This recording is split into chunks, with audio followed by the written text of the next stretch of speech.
So how do you get into trading? Well, the very first thing I think you need to do is what you're doing now, researching.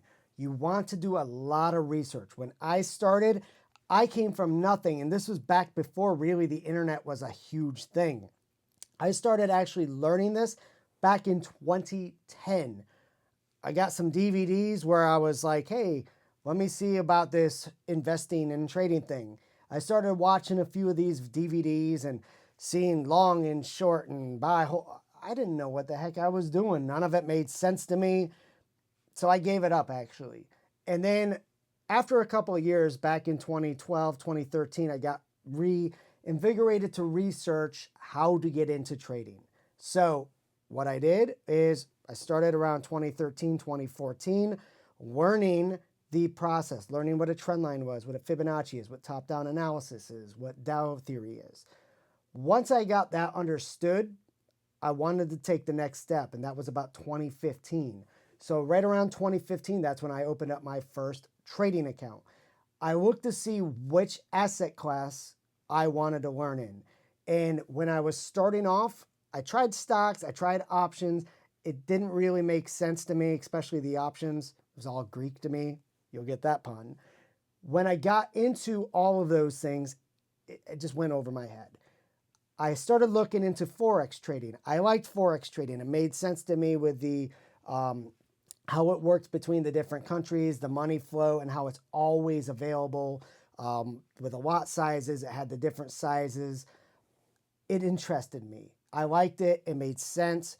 And so I started off with a Forex trading account and started learning how to trade in the Forex market.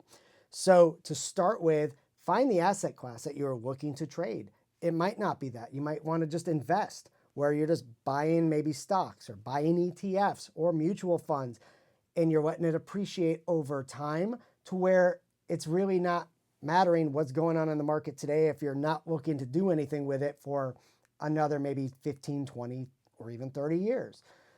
So research the type of assets that you're looking to do.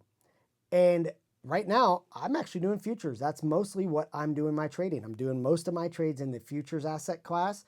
And then I also have ETFs that I'm doing for retirement purposes. So find the asset class that you're looking to trade. Once you have that done, the next step is going to be research brokers. Because here's the thing, you're not contacting McDonald's and saying, hey, Mr. McDonald, Mrs. McDonald, I would like 500 shares of your company. You're not having to do that. You have to go through exchanges. And even with the exchanges, they have their brokerages that they go through. So research your brokers. Find your asset class you're looking to trade. Find the brokers that work with those particular locations. Also, as well, you want to make sure you find a broker and research them that's in your area, maybe in the country that you reside in, so you can go to your government in case issues do arise. It's, in my opinion, research, research, research. You want to find a broker that you feel comfortable with because you're handing them money. So this way, when you're making your transactions, they handle all the legalese and all the legal contracts so you can trade with ease. After you have that set up, after you have that broker set up, find the platform you want to do. A lot of brokers have their own platform. Maybe you want to just stick with that.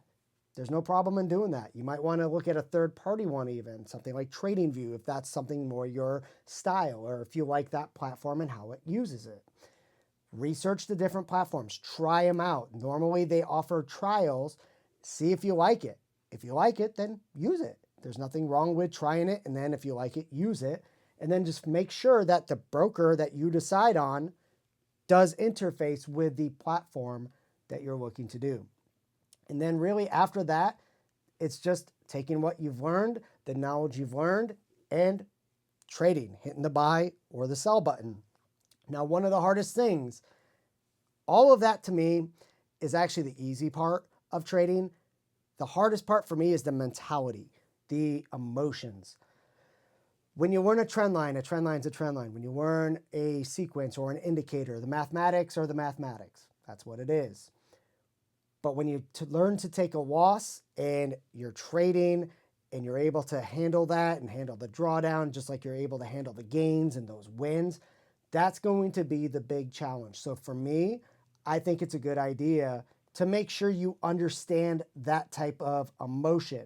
And that's why I think it's a good idea to do simulation first and do paper trading or demo accounts or simulation accounts with a platform and the broker that you choose, because you can practice and then you can sample it out to see, hey, this is the type of drawdown I'm going to be experiencing. This is the type of gains I could be experiencing. You'll get the idea for that before you even throw in real live funds.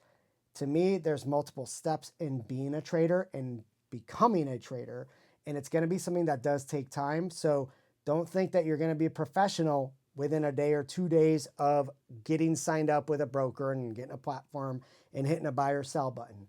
It's going to take time, and I'm going to tell you right now, based off of my own personal experience and the experience of thousands of other people that I've talked to over the years of doing this, it's going to be a process. And I think it's a good idea to start small and work your way up until you feel comfortable doing larger investments.